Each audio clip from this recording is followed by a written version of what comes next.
Então vamos puxar então os nossos casos clínicos aqui para dar uma ilustrada. Vamos então começar com o nosso primeiro caso clínico, que é a Dona Lourdes. Dona Lourdes, 80 aninhos, histórico de hipertensão, obesidade, diabetes e FA. Vem para consulta com uma classe funcional de dispneia 2 a 3, então aos moderados e pequenos esforços, edema de membro inferior e bendopneia. Beleza. E aí, Lauren? O que a gente pode abrir de leque aqui para a gente pensar nesse contexto, assim, numa paciente octogenária aí, vindo com essas queixas para a gente? A avaliação de dispneia no paciente idoso é desafiador, né? Uhum. Porque a dispneia pode ser insuficiência cardíaca, pode ser obesidade, pode ser da FA, pode ser do baixo condicionamento físico e pode ser da fragilidade. DPOC, não é o caso dela, né? Mas... Exato, doenças pulmonares crônicas no paciente idoso. A própria fragilidade, no paciente idoso e obeso, ainda assim ele pode ter fragilidade, né? Uhum. Lembrando que existe sarcopenia, obesidade sarcopênica, existe fragilidade em paciente idoso também. Então, a gente tem um leque de possibilidades. E uma coisa também que eles têm dificuldade é de diferenciar a fadiga de dispneia também. Eu tô com muito cansaço. Aí você vai, mas é falta de ar ou é mais pra fadiga? Não, é mais pra fadiga. Então, isso é uma coisa também que a gente tenta tirar o joio do trigo ali. Tem que destrinchar bem, né? Eu sempre pergunto, é o corpo que tá cansado ou você tá ofegante, tem que parar para respirar no meio do caminho, sente que tá faltando fôlego, a gente tem que dar uma de Sherlock Holmes para tentar identificar, porque espremer é difícil. Ali. É bem difícil. E aí, já puxando o gancho, essa dificuldade, né, esse leque de possibilidades que podem justificar a dispneia do idoso acaba tornando muito difícil, muito desafiador o diagnóstico de ICFEP. Porque na ICFE é mais fácil, né? Tem o eco com a fração de ejeção reduzida e o paciente tem dispneia, ok. Mas na ICFEP, o paciente é obeso, tem FA, é sedentário, tem uma série de motivos para ter dispneia. Aí faz um ecocardiograma que tem lá uma disfunção diastólica, que a gente já viu no tópico anterior, que é uma alteração fisiológica do envelhecimento quando não causa sintoma. E digo mais, na presença de FA, nem isso eles conseguem lá no laudo ali, porque ele não consegue avaliar a função diastólica na presença da FA, muitas vezes, se ele tiver em FA no meio do exame. Então, verdade, ainda às vezes o cara não vai nem falar isso, ele vai te dar alguns outros parâmetros, talvez, como os índices de massa, tudo, enfim, septo, parede posterior, ou uma PSAP aumentada. E olha lá, se às vezes é muito obeso, não tem janela... Então é desafiador mesmo. É bem desafiador. E aí, por esse motivo, a ICFEP é extremamente subdiagnosticada no paciente idoso, né? Então, a gente acaba tendo muitos idosos com ICFEP e que não estão sendo adequadamente tratados, né? E não estão sendo manejados de forma adequada porque não foram diagnosticados. Então, aqui, mais uma vez, a gente tem que manter um alto grau de suspeição. E aqui, eu acho que... ainda vem algumas outras questões desafiadoras. Porque quando a gente fala de estabelecer o diagnóstico de insuficiência cardíaca, a gente tem que lembrar que a insuficiência cardíaca é uma síndrome clínica. A gente fala muito de eco, mas é uma síndrome clínica. Então, o paciente tem que ter sintomas. A gente tem lá os critérios de Framingham. Então, o paciente tem que ter 2 critérios maiores, né? Isso, ou um maior e 2 menores. Na ICFE também é mais fácil, mas muitas vezes na ICFEP, naquele paciente idoso, que também já se autolimita mais por conta das alterações fisiológicas do envelhecimento. Tem edema de membro inferior por conta de insuficiência venosa, tem crepto nos terços inferiores por conta da fibrose decorrente do envelhecimento, o exame físico não é fidedigno. Aí entra o BNP, 1/3 dos pacientes com ICFEP tem BNP normal, e né? lembrar que o BNP também pode ter ajuste pela idade. Exato, e pela idade ele vai variar, né? São pontos de corte mais altos em pacientes mais idosos e na ICFEP normalmente os níveis são menores do que na ICFE e nos pacientes, em especial obesos e os afrodescendentes, ele pode estar normal. E aí a gente não pode descartar o diagnóstico de ICFEP porque o BNP ou o NT-proBNP está normal, mas é mais um fator desafiador aí nesse processo do diagnóstico no paciente idoso. E aí eu já vou puxar o gancho para falar dos scores que auxiliam a gente no diagnóstico de ICFEP, que eu acho que vão ser de grande valia no paciente idoso, em especial onde o diagnóstico é ainda mais desafiador. Então, Naquele paciente que tem uma síndrome clínica muito florida, que não deixa dúvida, então ele tem dispneia, tem ortopneia, tem dispneia paroxística noturna, tem critérios maiores de Framingham, uma síndrome clínica mais exacerbada, e a gente faz um eco, o paciente tem disfunção, tem alteração estrutural ou funcional, né, tem aumento aumento das pressões de enchimento, ou tem disfunção diastólica importante, peptídeos natriuréticos aumentados, a gente consegue fechar o diagnóstico, ok. Mas naquele paciente que fica ali no limbo, então, tem dispneia, mas os peptídeos natriuréticos não são tão aumentados, tem uma disfunção, tem uma alteração estrutural, tem disfunção diastólica, mas eu não sei se é do processo fisiológico do envelhecimento ou se está associado a ICFEP. Nesse paciente que fica ali, que a gente fica na dúvida, a gente deve utilizar os scores para auxiliar nesse diagnóstico. Eu normalmente utilizo o H2FPF. Eu também, bem mais prático. É mais prático, né? O outro tem um monte de parâmetro de exame complementar que às vezes nem vem no eco, Exato, né? e aí você depende de alguém para fazer, né? Aí você vai pedir para alguém fazer, as pessoas fazem na má vontade, ou faz no convênio, também não anota nada, é difícil. Exatamente isso. Então, esse aí, olha, você fala que geriatra gosta de score, mas cardiologista também gosta. Mas esse é um que eu particularmente uso bastante na prática. E aí, com o score, a gente vai pontuar o paciente como baixa probabilidade, aí vai investigar outras causas, né? Alta probabilidade, fecha ICFEP e manda bala no tratamento. E naquele paciente intermediário, que muitas vezes vai ter alteração, como a elevação das pressões de enchimento só durante o esforço físico, a gente pode lançar a mão do ecoestresse para avaliar as pressões de enchimento durante o esforço. Perfeito. E aí vai auxiliar aí nesse diagnóstico. Então, acho que ajuda bastante o score nesse fluxograma aí de diagnóstico. Mas tem que ter a suspeita, né? Tem Exato. que ter a suspeita para aplicar e reavaliar.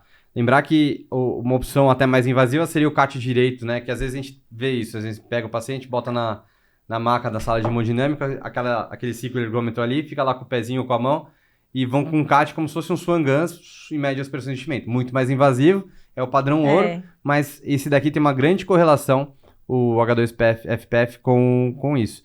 E para o pessoal lembrar, né? Então a gente está falando de um paciente que vai ser obeso, hipertenso, que em uso de 2 ou mais classes de antihipertensivo, com a idade já mais avançada, sexo feminino, FA, então...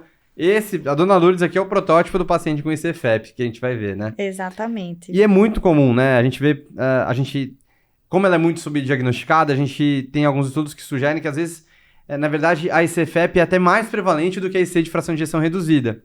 Só que a gente acaba não diagnosticando, comendo bola em relação a isso. Muitas vezes é uma pneumonia que tratou, deu um pouquinho de diurético, mas o foco ficou mais com a pneumonia e, na verdade, era uma ICFEP descompensada. Mas ainda assim, mesmo a gente fazendo o screening, né? O tratamento ainda assim é desafiador também, né? Porque a gente acaba tendo um paciente que também o manejo de volemia é mais difícil, não tem droga modificadora de mortalidade. E como é que a gente trata aí, Loren? E falando em tratamento, eu acho que é até interessante a gente falar um pouquinho da evolução da nossa compreensão a respeito do processo fisiopatológico, porque eu acho que a gente vem entendendo a ICFEP como uma síndrome cardiogeriátrica e não cardiológica, propriamente do miocárdio, como é a ICFE. E isso até justifica, talvez, o fato de as medicações modificadoras de doença que reduzem mortalidade na ICFE não funcionam na ICFEP, né? Então, onde é que está o problema? Por que as medicações que diminuem o remodelamento...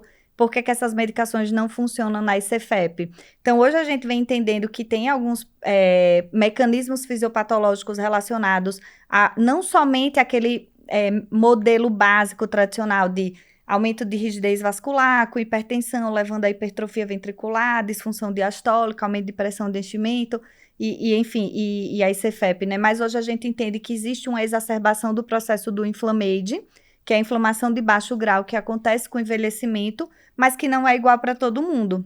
Então, no paciente multimórbido, que tem doenças outras que aumentam o grau de inflamação sistêmica, né, como obesidade, principalmente, sedentarismo, o diabetes mellitus, então, tudo isso aumenta o grau de inflamação, FA, aumenta o grau de inflamação sistêmica, o inflammaging, que leva a uma disfunção endotelial da circulação coronariana, que vai lesar o miócito em última instância. Mas as medicações que atuam diretamente no remodelamento não funcionam na modificação da ICFEP, talvez por não agirem nesses mecanismos fisiopatológicos básicos relacionados aos processos inflamatórios. Então, vários estudos aí já tentaram provar o benefício das medicações tradicionalmente utilizadas na ICFE, né? Então, acho que foi o Charm Preserved, né? Que testou a candesartana. Já teve o Topcat, que testou a espironolactona. Qual que teve mais? A gente teve o Select? Não foi o Select, não. Mas a gente teve agora me fugiu o sacubitril valsartana foi testado no Paragon EGF, não foi? Foi no Paragon, que viu um benefício limítrofe numa subpopulação, subgrupo, né? Mulher, pra ser mais para baixo. Teve o semaglutida também recentemente, que melhorou, mas não é um desfecho duro, né? Melhorou a relação a teste de caminhada, a sintomatologia, qualidade de vida, né? Não foi pelo Kansas. Isso, e ainda teve também de inibidor de SGLT2, né? Como o Emperor Preserved, por exemplo. Que aí foi a bola da vez, né? Exato, mas que nenhum reduz mortalidade. Reduz mortalidade. Eu até sou um pouco entusiasta com o inibidor de SGLT2, porque assim, eu penso, todos esses estudos, né, até então, eles foram negativos para o desfecho primário. E aí, na análise de subgrupo, verificou-se algum benefício para um subgrupo específico. Então, sacubitril valsartana para idosa com a fração de ejeção menor que 57. Uma forçação de barra, assim, na minha opinião, que as diretrizes acabam recomendando com um grau de evidência baixo, mas que a gente, às vezes, utilizava. Eu acho que o inibidor de SGLT2, ele veio como primeira medicação a ter estudo positivo para o desfecho primário, né? Então, teve redução de mortalidade, na verdade, teve redução de desfecho composto, quando foi analisado individualmente não reduziu mortalidade, só reduziu hospitalização, né? Que é um desfecho importante. Né? Mas no idoso ou num paciente que vai reinternando, é uma coisa, né, importante também. É muito gasto para o sistema de saúde. E, inclusive, agora, você vai estar lá, você vai poder falar isso pra gente, mas no Congresso Europeu que vai ter agora no final do mês de agosto, a gente está gravando hoje dia 22 de agosto, a gente vai ter o Fine Arts também, que vai ser com a finerenona nos pacientes com uma fração de ejeção de 40 para mais. Então, vamos ver, né? A empresa já falou, né? A indústria falou que o desfecho foi atingido, mas é aquilo lá, desfecho composto. Meu palpite é que vai ser também redução de internação. De hospitalização. Eu valorizo no idoso, porque idoso quando interna, perde peso. E assim, idoso passa uma semana internado, perde 10 quilos, aí fica sarcopênico, aí quando sai de alta, aquela síndrome pós-alta, com uma série de complicações, e às vezes não volta ao degrau anterior. Então, reduzir a hospitalização é um benefício importante na geriatria. E eu acho interessante também que, assim, a gente teve o Emperor Preserved, que foi com a empaglifosina, e o Deliver, né, que foi com a DAPA. Se eu me atrapalhar com esses nomes aí, não o que testou a DAPA? O que testou a DAPA, ele fez uma análise exploratória posterior com os idosos, com pacientes que tinham ICFEP de longa data, que, via de regra, são pacientes mais idosos, mais multimórbidos e frágeis. E o benefício foi mantido nessa população. E viu-se também que nos indivíduos, fizeram também uma outra análise nos idosos frágeis para avaliar a segurança. E não houve diferença de evento adverso nos frágeis e não frágeis, né, os robustos. Então, claro que é uma análise pós-hoc, mas eu acho que já dá uma certa segurança para a gente utilizar no paciente frágil, que é a maioria. A fragilidade e a ICFEP andam juntas, né? Elas têm mecanismos fisiopatológicos semelhantes, então são comorbidades muito frequentes. Além do diabetes, da doença renal, que já tem validação também. Então, a gente tem uma evidência, ainda que fraca, mas de segurança de usar a medicação no idoso frágil, eu acho que é interessante aí nesse cenário. Maravilha. E só comentar da espironolactona, antes da gente fechar, que era do Topcat que você comentou, que a princípio, assim, é o que a gente tinha de opção mais para usar, né? Teve um problema na parte estatística, né? Em relação à estatística de 2 países, se não me engano, a Rússia e a Geórgia. Que depois que você tirava esses países da estatística, que o processo de inclusão lá foi um pouco mais conturbado, eles acabaram tendo benefício também de rehospitalização. Mas era uma opção ainda que a gente tinha antes dos análogos dos inibidores de SGLT2. Mas é isso, é o que a gente tem hoje de evidência, né? e acho que o foco aqui da gente falar de CFEP é manejo das comorbidades, né? A gente sabe que obesidade está muito relacionada à insuficiência cardíaca preservada ou reduzida. Então, tratar a obesidade desse seu paciente, então a gente tem a opção da semaglutida, que mostrou benefício também de melhora de classe funcional, mostrou perda de peso, isso melhorou também a qualidade de vida.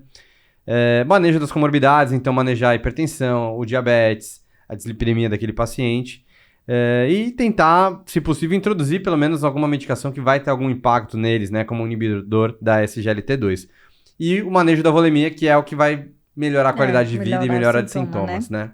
Acho que essa é a mensagem da ICFEP mesmo.